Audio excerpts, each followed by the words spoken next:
अस्सलाम वालेकुम बच्चों इस para wrinkles 8th class खतर English ये पढ़ा इस अड़हन पढ़ो इस बे एम poem ये लिखमज Arvindan translated from Dogri poem by Shivnath.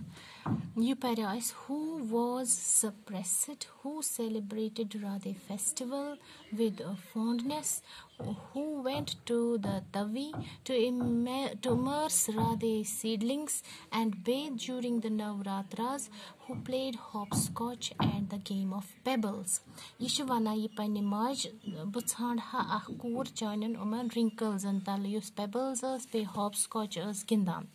I'll bring for you everything. Which is Siparun.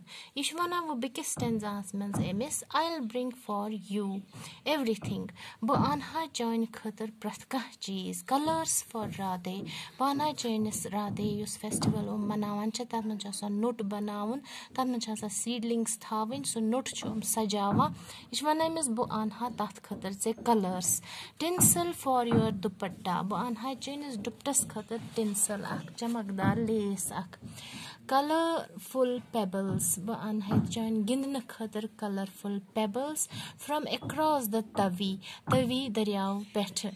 Become that girl mother just for a day. Zabant akh doh khatar ek doh khatar be akh lakat kur manashi panne maj.